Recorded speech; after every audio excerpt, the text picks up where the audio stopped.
What up, league members? This is your commish responding to messages from the other commish, assistant commish Brian. Anyways, on tap today, we have a little weekly review. I guess according to the new timelines, that's a little late, but thankfully for everybody involved, including myself, football ends today as far as all my coaching responsibilities. So a lot more time to be able to do some videos, make some trades, make some stuff happen, make my team better. But that's not what this is about. This is about this past weekend review, week 6. A couple very good games came down to the wire for a couple teams, a couple surprises, a couple blowouts. So we'll get into it here. For the game that really doesn't matter, we'll start there. Derek Mostrom's team took the victory over Sydney's Boston Badgers, 113-66. If you click on it, you can see I did pick that win. Derek was led by a charge of Leonard Fournette once again and Cam Newton. Oh, a little update on Leonard Fournette. What do we have here? Oh, he's not practicing today. He just jammed his ankle. It'll be fine. It'll be fine. Anyways, led by those two, Fournette had another nice big run to help him propel to the victory. Cam Newton's playing much better the last few weeks. Emmanuel Sanders was having a decent game until he got hurt. That is going to hurt Derek Mostrom's lack of depth even more. Michael Crabtree had another nice solid game with over 17. Over for Sydney, he put up 2-0 burgers. And Winston put up 2 points. And Brown put up 4 points. That's really about all you need to know. I know Boston Badgers are looking to try to do something more towards the future, obviously.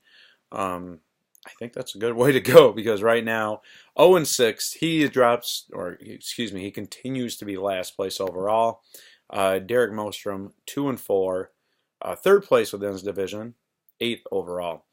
Another game, actually, I'm going to call this one my surprise of the week. Sorry, Brian, just 1 second. Jared and the Calgary Cockfighters really dominated the Baltimore Vipers. I mean, this wasn't even close. 151-117. We had Mark Ingram. Actually, Jared could probably thank me for this win because the people that he got from me put up a combined 46.4 points. Mark Ingram and Devontae Adams came to play, came to dominate. They both did well. Golden Tate over 22 points before he got injured. Realistically, everybody on this team smashed projections besides just a couple. McKinnon, another big game with nearly 25 points. Maybe he's found his stride this year a little bit.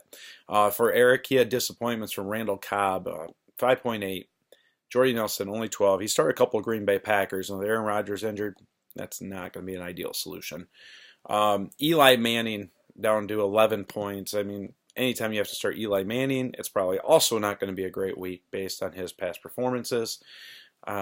Eric's team just kind of showed the lack of depth that he has once the bye weeks hit. I mean, 117 isn't horrible, but it isn't enough to beat the Calgary Cockfighters in this game. Jared, now 3-3. If the season ended today, Jared would be in the playoffs. Just throwing that out there. North so strong. And Eric falls, the Baltimore Vipers, to 3-3. He would be the 7th seed. One more side note from this game. Jared has actually scored more points than Eric has this year. So take that for what it's worth too. Again, continued dominance of the North to the East. B-sides in the game I'm about to go over. It was our game of the week. It was the Grand Rapids Brewers versus Chicago Bombers, myself. The Brewers pulled it out 157.78 to 154.66. I thought I had the victory in my hands as soon as DeMarco Murray scored that touchdown. I figured gets a couple runs at the end of the game, maybe a couple catches, but instead they put in Derrick Henry the rest of the game. Derrick Henry, he ticked me off that game. After receiving only 4 carries a week before, all of a sudden they gave him the ball nearly 20 times. But either way, I mean, DeMarco put up 18. I don't hate him, but I'm mad at him. Really what the Brewers can thank is Melvin Gordon's 36 points. That is by far his season high for the year. Carson Wentz with another big game, over 27 points.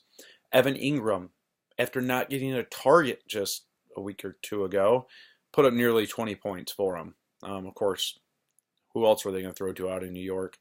And Yeah, really his only disappointments were prior senior and his new traded asset, Michael Thomas, only put up 4. But other than that, the Brewers really killed their projections overall by nearly 20 points. Myself, I also beat projections, just not by enough. Antonio Brown, my big trade pickup that I got from Jared, put up nearly 30 for myself. Gronk, another big game with 26. Landry with 20. My disappointments came out of New England, though. Otherwise, Amendola and Hogan both screwed me. The thing that really probably screwed me is last minute. I put in Amendola,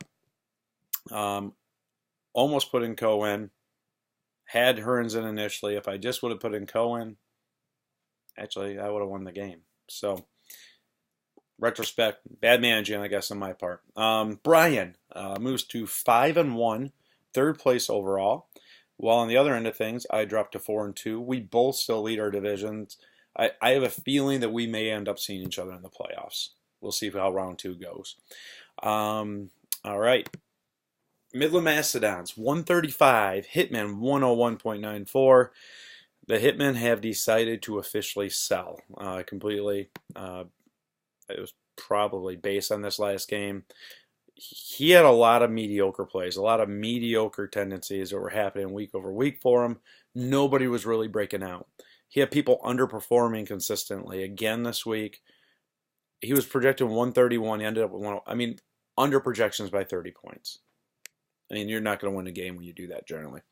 The Midland Mastodons also went under projections, but it was enough. They can thank Christian McCaffrey and his 10 receptions. Tom Brady once again put up over 20.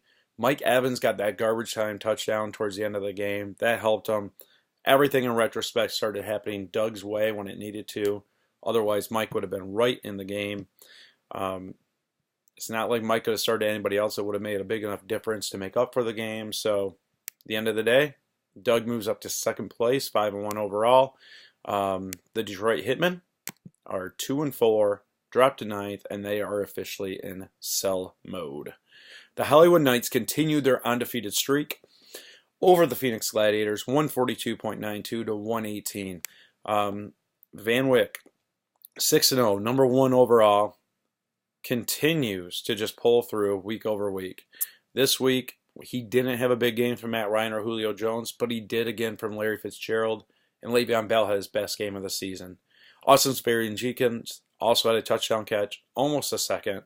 He continues to be kind of a, I don't know if it's a comeback player of the year or a new, I don't know. He's all of a sudden catching everything, catching touchdowns like crazy. So 16-point game for him. Nice week overall. Really outside of Mike Wallace and Buck Allen, everybody else was in double digits. And he didn't even start a kicker and win. And he won. Andy continues his rebuild. He's at 1-5, 10th overall. What outside of Chris Thompson, maybe Kamara, Deshaun Watson's really, really it for him. T.Y. Hilton's been too much up and down. Ginn Jr., he had a good week this week. He won't for the next 5 weeks again. There's just, his team stinks. Did Myers get cut? Myers not even on a team anymore, and he's on his team. Yep, see you later. So I don't even know if Andy has another kicker. Yep, Andy is officially without a kicker at this moment. So that's kind of cool. Yeah. So Andy's team stinks. So anyways, a win for Brandon. Nice job. Just wait. I'm ready for you, Brandon. Andy continues to bow out of this season. Is what it is with him. And then finally, the biggest comeback of the week. We had the Kepler Supermoons, 101.32 over Caribbean Heat, 98.14. Caribbean Heat dropped to 1-5, 11th overall. The Supermoons stayed tight in 5th at 4-2. I think this pretty much knocked Aaron out of any sort of race he was trying to be in. He should be in sell mode. Although it's Aaron, I don't know if he'll ever go into sell mode, or if he does, it's going to be too late. Here's what happened. Jack Doyle at the end of the game went ahead, got a reception. It was him, right? Yeah, it was Jack Doyle. Last couple plays of the game, he ended up getting enough to get the job done with 16 points. Demaryius Thomas put up 21. Jason, now without Aaron Rodgers, has made a trade for Drew Brees. I mean, heck, he still withstood that fact, though, put up nearly a 0 and still beat Aaron at the quarterback position. Because really, everybody on Aaron's team outside Kareem Hunt stinks. Well, I'll take that. I mean, Hopkins is good too, but he's inconsistent. He just has so much, a lot of young players, a lot of inconsistency, a lot of injuries happening on Aaron's team. I don't like it. He needs to get rid of his 1-year contracts. He needs to try to do something with his team while he can. Trade deadline's looming, Aaron. It's time to make something happen. So that's our week in review. Coming up this week, there'll be a new week preview. We have a couple really big games. Yahoo has made it rivalry week for whatever reason. The Bombers and Supermoons will be right there. That's going to be a big matchup. We had the undefeated versus the only defeated Hollywood Knights against Boston Badgers. Other than that, not a lot of big games coming up, so we'll see how it goes. Right now, as I mentioned, the playoff teams, Brandon, Hollywood Knights, the Brewers, the Mastodons, the Bombers, Calgary Cockfighters, and Kepler Supermoons. We still have a couple more people in the race, but it's becoming clearer and clearer who's going to be in the playoffs. Appreciate it, guys. Looking forward to this coming week. Looking forward to stomping the Supermoons and seeing what we can do on the north side. Peace.